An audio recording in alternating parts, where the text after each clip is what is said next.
October is dedicated to Breast Cancer Awareness Month, and we at Expresso have been doing our best to help out where we can in trying to help you find ways of detecting it and treating it. But today we're focusing specifically on what happens after your cancer treatment, because as a cancer survivor, you're trying to get back to as good a health as possible, as quickly as possible. But beyond your initial recovery, there are ways to improve your long-term health so that you can enjoy the years ahead as a cancer survivor. And we've got Andrea du Plessis here to tell us a bit more about what can be done. Andrea, obviously a very, very serious issue that sometimes is hereditary and sometimes is not. But let's talk about what happens after the time. Once you've had your treatment, what usually happens? Well, nutrition always plays such an important role in recovery. So a healthy diet, helping your body to recover from surgery or whatever treatment options were chosen.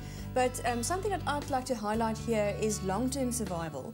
A recent study done on a group of about 1,800 women at the Harvard Medical School showed some real interesting results concerning dietary choices after breast cancer treatment. Yes. And it all points towards full cream dairy products. Now we know that dairy is really healthy for us, but the fat that we find in full cream dairy is not always that healthy. Okay.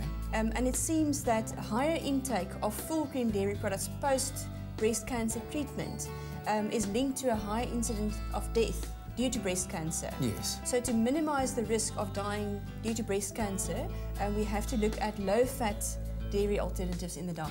Okay, so we basically are saying that diet does play a very, very important role post treatment, and there are certain things that you should avoid, just like you were saying now. High intake of dairy is a no-no. Is there anything else? Well, that links to actual prevention guidelines as well. If you read up about cancer and nutrition, you'll see that up to 30% of all cancers are diet-related.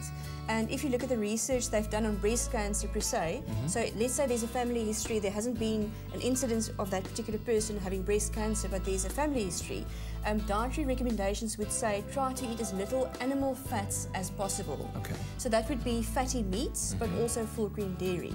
But now the latest research shows even after treatment that recommendation is still really important. Yes. Let's talk about the things that are very good for you to take and that could help you post-treatment to ensure your long-term, or at least try and assist you in ensuring your long-term health. Well, if you look at long-term health, and we look at the populations that get to the highest age with the best quality of life, Japan is definitely one of the leading examples there. Yeah. And they drink lots of green tea. So I'll pour you a little cup of the Vital fruit infusion green tea because it tastes good. And it's drunk in cups like these. Does that ensure a greater concentration of the nutrients in a small cup like that? You can make a very strong concentration, almost like an espresso with your green tea. Yes. Especially if you feel you just want to knock back a concentrated antioxidant drink and not enjoy it as a beverage. And lots of people think of things like that because they don't necessarily like the taste of green tea. But Vital's taken that a step further and made this delicious fruit infusion green tea. So they've added fruit extracts to make it taste good. What fruit extracts are in there? Because I see, as I'm letting it steep in here, there's some red that I see in there. Predominantly berries. Oh, yes. Beautiful. And oh, it smells great. It is delicious. It smells, so this is without any sugar or any honey, just the tea and water. That's just the tea and water. So you see, that is definitely a health tonic. And there used to be this saying that everything that is healthy for you, or a remedy that tastes bad, is really good for you. But it doesn't have to. It doesn't have to. It doesn't have to. Yeah. This is really, really good. So, but I mean, an overall intake of high antioxidant food would also be very good for you, right? Oh, definitely. So, starting with the green tea, definitely there is some research also showing how regular consumption of green tea is linked to a lower incidence of breast cancer. And like we've seen now with that study about the dairy, even post breast cancer treatment, you're still at risk of developing the cancer again. Yes. So something like green tea regularly as part of your daily dietary plan is important.